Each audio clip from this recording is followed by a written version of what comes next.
Hey everybody, Paul here with Road Trip Tiny Trucker. So today we're going to do a little update on our trailer. So you can see behind me, I've got trailer, if you look here, I've got trailer number 2. Trailer number 2 here has had some issues. I'm going to do an update review because, well, I'm not happy with a lot of the little issues with it.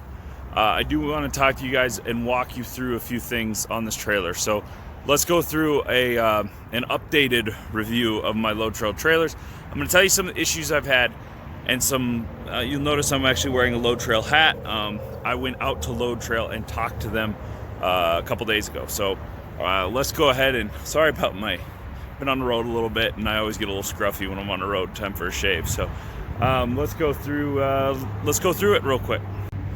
So before we get too crazy about it, I want to talk a little bit about what happened with Load Trail, and then I'm going to go through and tell you what they're working on fixing. So I had some issues with my tires on this trailer.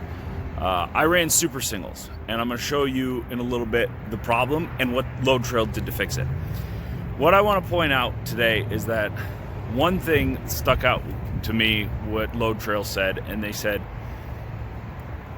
they acknowledged the mistakes they made with these trailers, and they have stood behind them and fixed them all, no cost to me. Now, it's cost me. I mean, I've lost downtime, I've had issues like that, but they have bent over backwards to take care of everything. And this is key, they are working into their design, and they're working with their engineering department to fix a lot of the issues moving forward. Now, that doesn't help me as much right now, but they have done everything that they've done as much as I think they can to try to help. They've had good communication. The dealer's been good. And while I'm still not sold on Load Trail, I don't like all those little issues on a company or on a brand new trailer. And you'll see them in that other article. But let's walk through it. And like I said, I'm just impressed with. I spent the day with AJ or the morning with AJ with this tire issue that I'm going to show you, and he was really a good representation of Load Trail and their passion for fixing something that they and for owning up to it. I was very impressed that they owned up to the mistakes they made, and they fixed them for me. So it did, it's cost me money because I've lost loads or whatever for it, but at least they're trying to stand behind their product. So let's go through some of those items now. So you've seen my review, okay? And this is what I want to talk to you guys about. You've seen my review. If you haven't, I posted the link. Look at my review of the Load Trail. My point being is that all of those issues in that review, and I'm not going to go through them all here, Load Trail is working on fixing those, right? Making sure they don't happen again. That at least gives them some points. AJ over there at Load Trail, I spent the day with him on a tire issue. I'm going to show you a real quick issue with the tires. I'm not going to get into all the details, but basically this trailer, it's unhooked right now because my truck's over there at Pep Boys getting serviced. Enterprise truck, so they use Pep Boys a lot. So the tires here, you'll notice on this trailer, they're duals. Well, I had one trailer set up, and it was this trailer with super singles. Well, those super singles, on my last load, all 4 of them blew. Come to find out that this plate here has a piece of C-channel. That C-channel runs right down the middle of it, okay? When they use super single, this C-channel is supposed to be offset on either side. The tire rides between it. Well, on this one, they didn't do that. The C-channel is riding right in the middle. I think somebody messed up. This was a trailer built for duals. Then they put super singles on it. Well, the super singles hit that C-channel when it was loaded heavy. And I wasn't overweight. I was underweight, 23.8. And the tires were hitting that C-channel. It caused them to explode. Again, points to Load Trail. I did have to go to Load Trail to get them. But AJ loaded the tires in the back of his truck, took them to a shop, and got these mounted on. And got these duals mounted on here.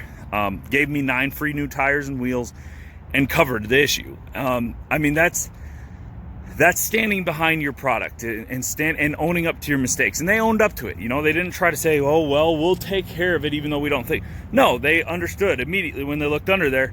Yup, this was meant for duals. You ordered super singles.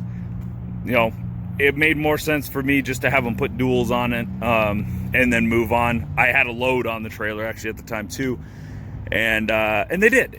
So that was really, really nice of them. Now, and this is why I'm saying this is points for Load Trail, because Dexter is not listening. And if anybody from Dexter listens to this, I'm calling you out on this. Maybe there's another side of the story, all right? But if you look at these wheels, right? With 17 5-inch wheels, I have no stud protrusion. Now, my previous job was a bolting engineer. I know 100% that is fine, okay? You do not need the studs to protrude.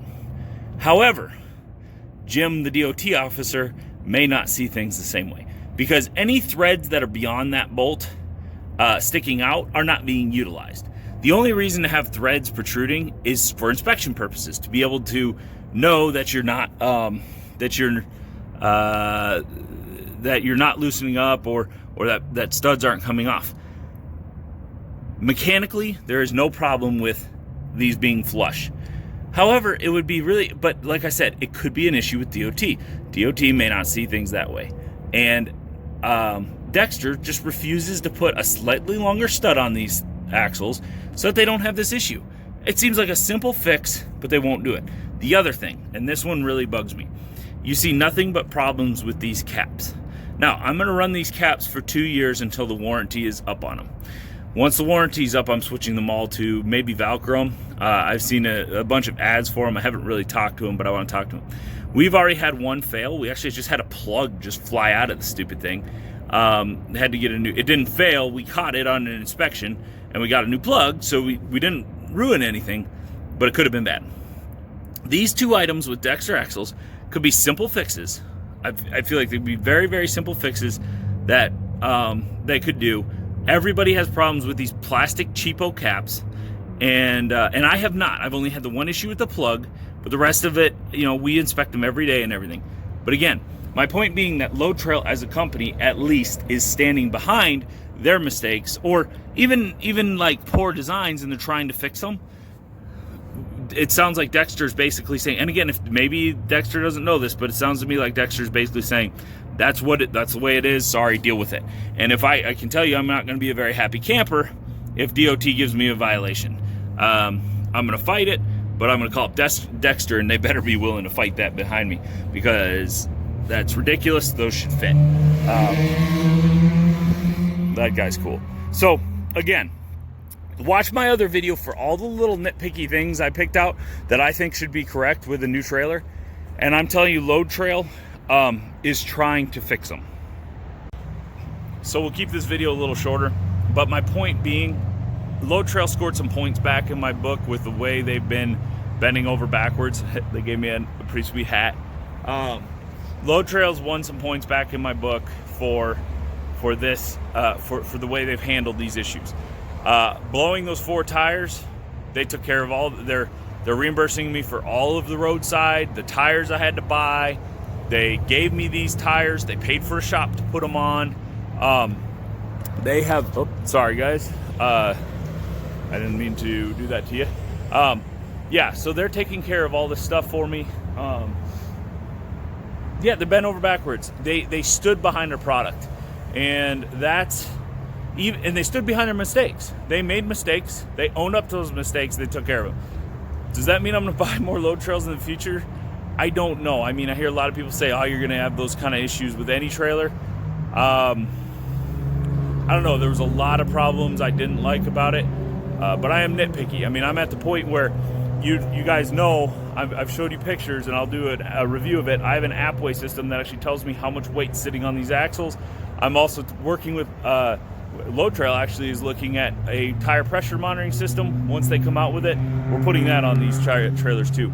I'm very, very anal about my maintenance on these things, and I'm very strict on my expectations for what they should be. And again, Load Trail did not meet those out of the gate, but I do have to say that they have been very, very receptive, and they've been trying to make changes as quickly as they can, and they have stood behind anything that's cost me money. Now, of course, it's cost me more money, in loads and in time and that type of thing, but there's not much they can do about it. They can't fly a helicopter out and drop me off 9 new tires. At least they worked with me, and kudos to them, points for them on that. So still expect my brand new trailers that I spent a lot of money on to be perfect, and those issues are points off in my book, but they did gain some points back. Like I said, I don't know if it means I'm going to buy Low Trail in the future. We'll see how many more hats they give me. I'm just joking. But yeah, so shorter one today. Hope you guys like it. Thank you to AJ over there at Low Trail and those guys. Yeah, we'll talk to you guys later.